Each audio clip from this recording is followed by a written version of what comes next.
Halo, jumpa lagi di channel Saham Online. Pada kesempatan kali ini kita akan membahas tentang indikator fraktal.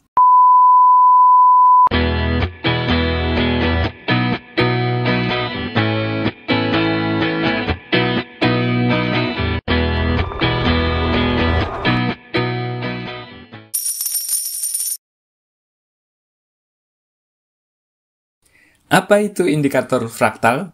Indikator fraktal adalah sebuah indikator yang pertama kali diperkenalkan atau ditemukan oleh Bill Williams. Ya, jadi Bill Williams ini memang cukup populer di dunia trading. Dia adalah seorang, ya saya menyebutnya sebagai seorang engineer dalam trading seperti itu ya, atau artis dalam trading seperti itu. Nah, dia menemukan beberapa indikator, salah satunya adalah indikator fraktal ini.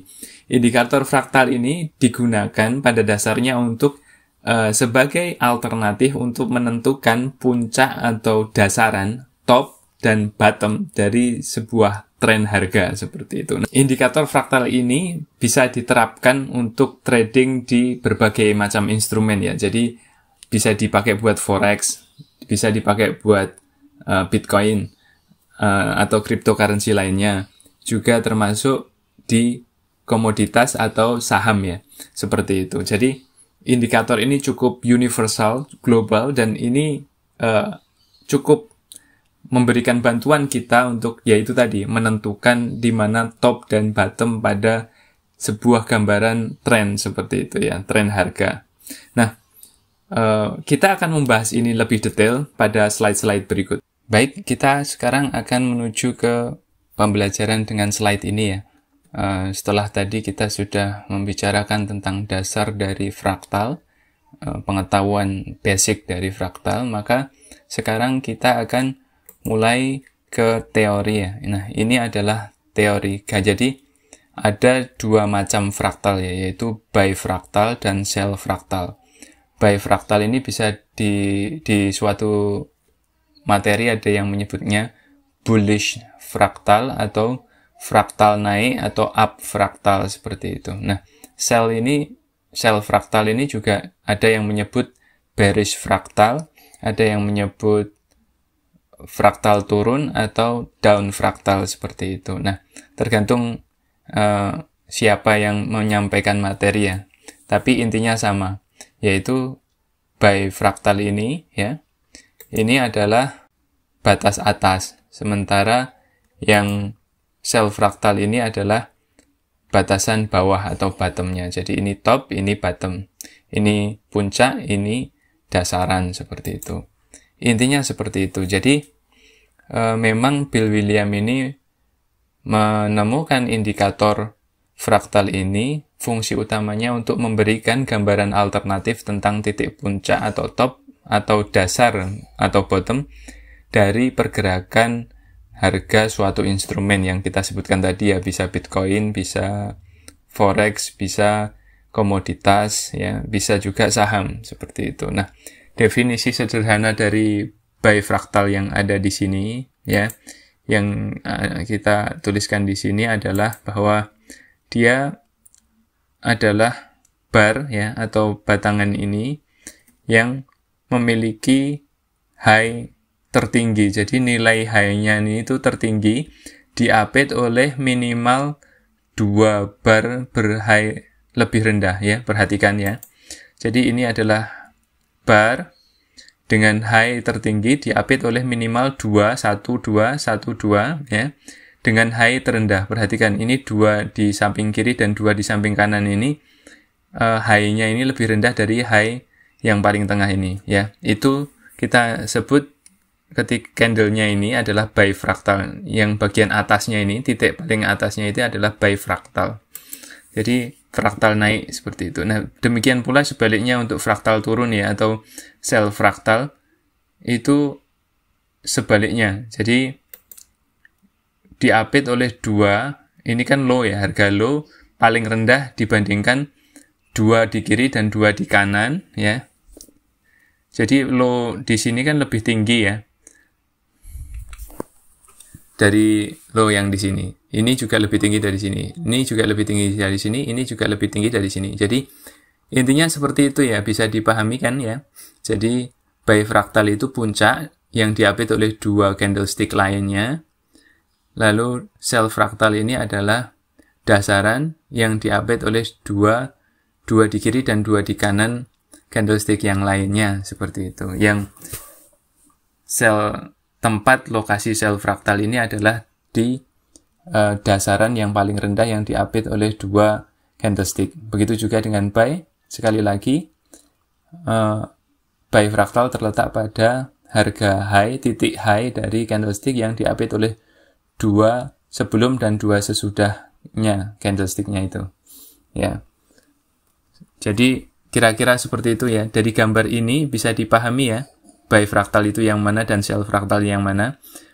Ya, sekali lagi buy fraktal itu yang di tengah ini, sell fraktal yang di bawah ini. Penggunaan fraktal dalam trading adalah dengan cara mengambil posisi sesuai dengan arah breakout fraktal ya. Jadi kita kan tadi sudah mengetahui ya bahwa buy fraktal ini adalah titik puncaknya, sell fraktal ini adalah titik terendahnya ya. Jadi ini perlu diketahui, jika harga ya melewati fraktal naik maka posisi beli. Jika harganya itu jika ini kan naik terus turun. Nah, jika nanti naik di atas buy fraktal ini, harga high di candlestick yang ini, perhatikan scroll, maka beli ya. Begitu juga dengan yang sell fraktal ini. Ini kan paling rendah nih. Jika nanti itu turun ke bawah, di bawah titik low dari sel fraktal ini, maka nanti akhirnya adalah menjadi sinyal jual. Nah, jadi seperti itu ya, teorinya itu semudah itu. Jadi rekan-rekan tinggal memahami saja bagaimana prakteknya. Kita akan mulai ya. Nah, ini adalah salah satu contoh ya chart dalam forex ya. Jadi dalam trading pada kenyataannya ya. Fraktal ini ditunjukkan pada ini, ada tanda-tanda ini. Ini, lalu ini juga ini dan seterusnya ya. Ya, huruf milik yang berwarna kuning-kuning keemasan ini. Ini adalah tanda fraktal ya. Di banyak tempat sudah ada tanda fraktal ini, tapi di beberapa tempat memang tidak ada. Nanti kita akan bahas lebih jauh. Ya, perhatikan di sini ini adalah fraktal jual ya, sell fraktal. Nah, ini low-nya dua low candlestick sebelumnya ini adalah lebih tinggi. Begitu juga dengan setelahnya. Dua candlestick setelahnya ini memiliki low yang lebih tinggi, maka ini disebut dengan sell fraktal. Nah, yang di sini juga ini buy fraktal, fraktal atas ya.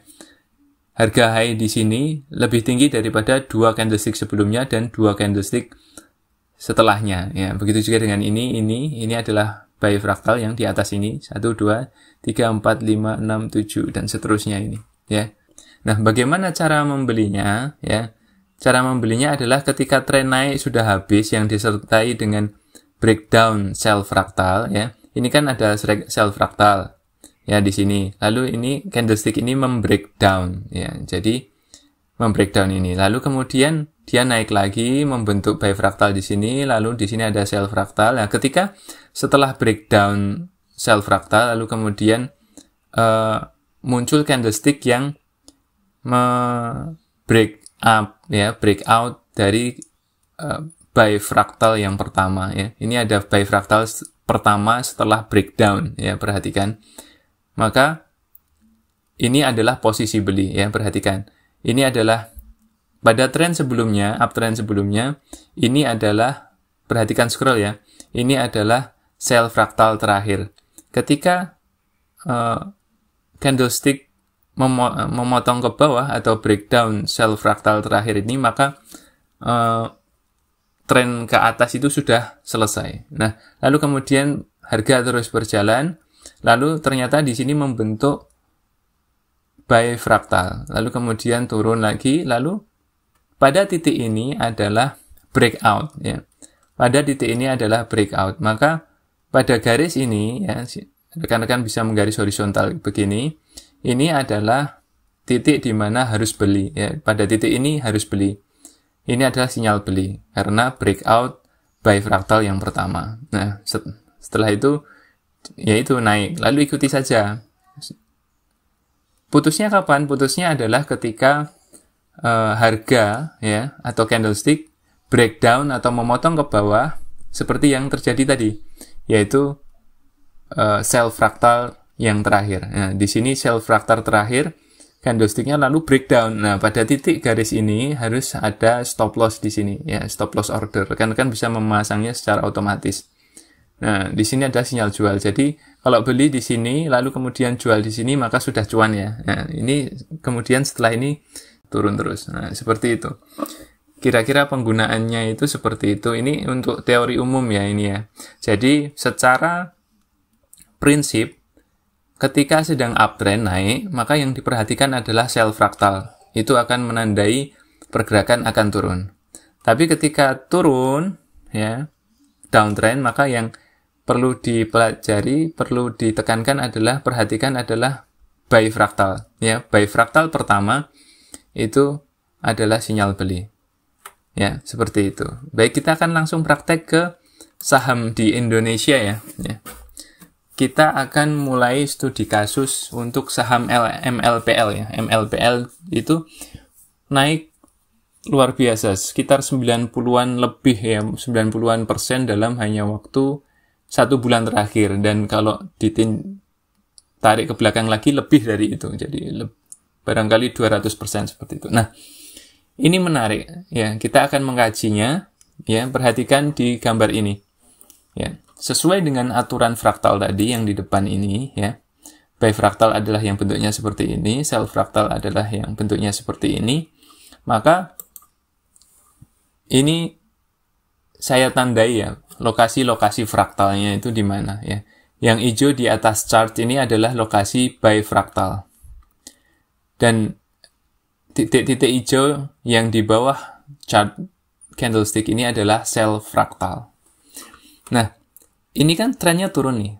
Tren turun lalu kemudian membentuk ini buy fraktal, ini sell fraktal, buy fraktal. Kemudian pada titik ini ya, sekitar tanggal 22 Februari ini terjadi breakout fraktal beli yang pertama. Ya, di sini ya. Ini fraktal beli ya. Setelah downtrend lalu kemudian membentuk fraktal beli lagi. Nah, ini di breakout. Makanya harusnya tanggal 22 ini, sebelum tanggal 22 ini harusnya sudah beli ya pada garis ini ya. Ya, sekitar 60-an ya, 66-an ya, sekitar itu. Ya. Atau 67. Beli di situ. Nah, lalu kemudian ikuti saja nih. Diikuti ya, karena ini breakout, maka setelah itu yang perlu diwaspadai adalah sell fraktalnya. Nah, ini naik, kemudian turun, naik membentuk buy fraktal, lalu turun. Nah, di sini naik lagi, di sini membentuk sell fraktal. Ini kemudian rekan-rekan bisa melakukan stop loss di sini ya. Men-setting stop loss di sini. Lalu kemudian naik lagi kan. Lalu turun, lalu kemudian naik lagi. Nah, di sini terbentuk lagi sell fraktal. Ini bikin stop loss-nya di sini. Di harga low ini. Lalu kemudian naik, lalu turun ya, lalu naik lagi. Nah, di sini ternyata terbentuk sell fraktal lagi. Lalu ikuti harga terus.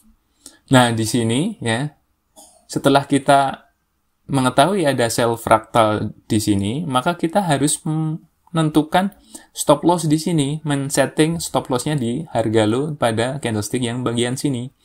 Nah, lalu kemudian di sini tanggal 22 Maret ya, kira-kira waktu itu breakdown ternyata. Breakdown yang ini adalah saat yang tepat untuk jual ya. Ini di sekitar harga 100. Dari belinya tadi di mana? Di angka 66, 67 sampai harga 100. Ini sudah 30 ya, ini sekitar 50%. Ini banyak sekali ya, sangat menguntungkan cuan. Nah, ini adalah salah satu contoh ya. Tapi ini belum berakhir ya, chart MLPL ini. Kita lanjut ke sini. Nah, ini adalah lanjutannya. Ini tadi kan breakdown sell fraktal di sini nih ya. Ini adalah ini ya, perhatikan. Nah, kemudian ya sudah, ini sudah, kita harusnya sudah beli nih. Sudah jual, maaf. Harusnya ini kita sudah jual nih MLPL di sini. Lalu kemudian breakdown ya. itu ingat di sini ada bifraktal ya. Ada bifraktal di sini. Jadi setelah membentuk sel fraktal, lalu kemudian membentuk bifraktal, lalu kemudian breakdown, membentuk sel fraktal di sini lagi, ada sel fraktal di sini lagi ya.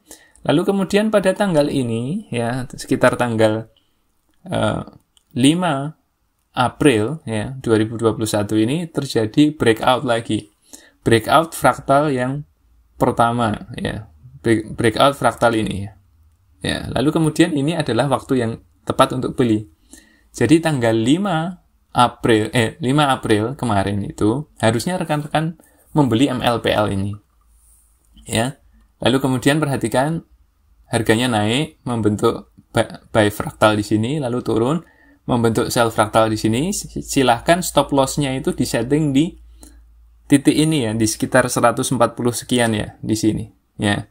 Lalu kemudian naik, ya sekarang masih naik nih, belum terbentuk sel fraktal berikutnya. Jadi kalau rekan-rekan masih punya MLPL pada hari ini, tanggal 2 Mei ini, maka harusnya masih hold ya, sampai nanti membentuk sel fraktal berikutnya, lalu kemudian breakdown sel fraktal tersebut baru boleh dijual. Tapi kalau sekarang posisinya masih aman ya, terutama kalau belinya sesuai dengan aturan fraktal tadi di sekitar tanggal 5 April kemarin itu ya. Maksudnya adalah pada candlestick yang ini loh. Nah, silahkan cek tanggal tepatnya di mana. Nah, harusnya seperti itu ya.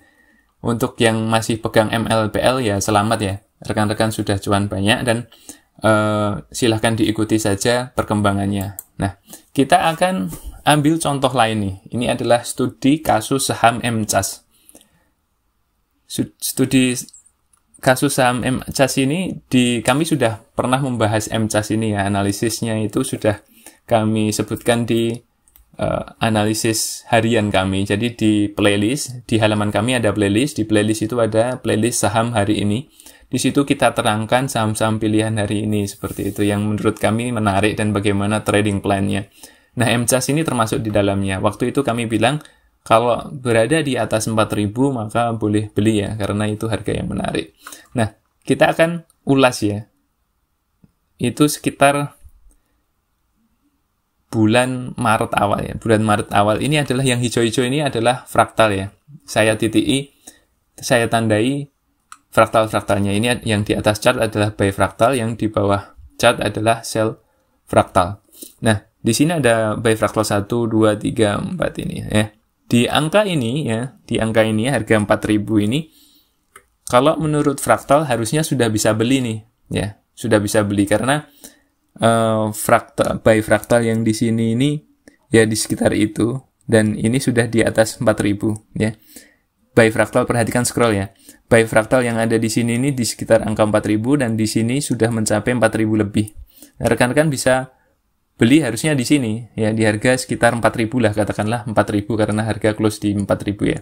Lalu kemudian yang kita perhatikan apa berikutnya setelah beli, yaitu adalah sel fraktalnya ya. Lalu kemudian harga berlanjut ya, setelah kita beli di sini harga berlanjut. Lalu kemudian di sini membentuk sel fraktal di sini ya, perhatikan.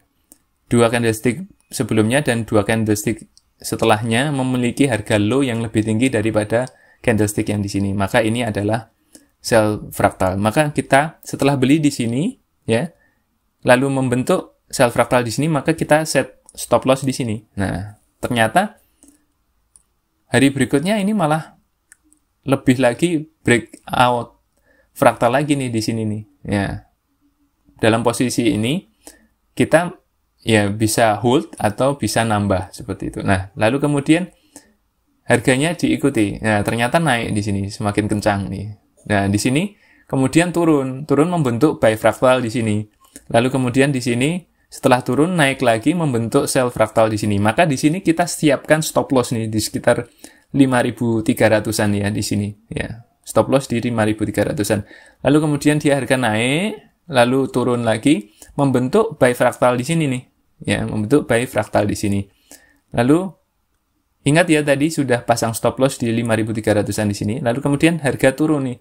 Turun ternyata di sini breakdown dari sel fraktal di sini. Maka jualnya di 5.300 ya, seperti itu. Jadi dari 4.000 ke 5.300-an ya, sekitar itu, maka lebih dari 25% ya cuannya. Harusnya lumayan itu ya, dalam waktu 1 bulan, kira-kira 1 bulan lebih dikit, untung 25%-an lah, seperti itu. Jadi selamat rekan-rekan yang kemarin itu mengikuti rekomendasi MCAS ini ya.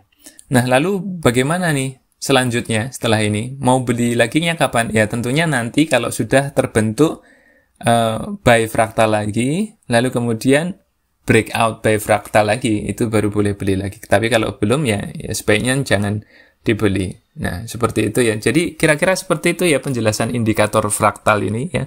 Seharusnya mudah dimengerti ya, dan mudah diaplikasikan ya. Sebagian trading tool memang menyediakan titik-titik atau simbol tertentu untuk fraktal ini, tapi sebagian yang lain tidak. Jadi rekan-rekan harus memperhatikan dengan jelas sendiri. Nah, itu tadi penjelasan tentang indikator fraktal ya, bagaimana cara penggunaannya, ya simpelnya seperti apa, dan bagaimana mengaplikasikannya terhadap untuk trading Anda, seperti itu ya. Saya rasa cukup sekian. Jika rekan-rekan ingin request untuk pembelajaran yang lain, silahkan tulis di komen ya. Lalu jika rekan-rekan ya ingin mencari materi-materi lain yang sudah ada di sini, jangan lupa masuk ke bagian halaman, lalu kemudian masuk di playlist. Di sana sudah tertuliskan lengkap ya, sudah di-arrange dengan baik di sana. Rekan-rekan bisa memilih satu persatu materi di sana, lalu kemudian menyimaknya ya, mempelajarinya, lalu kemudian mempraktekannya sendiri, seperti itu. Saya rasa cukup sekian, sampai jumpa di pertemuan berikutnya.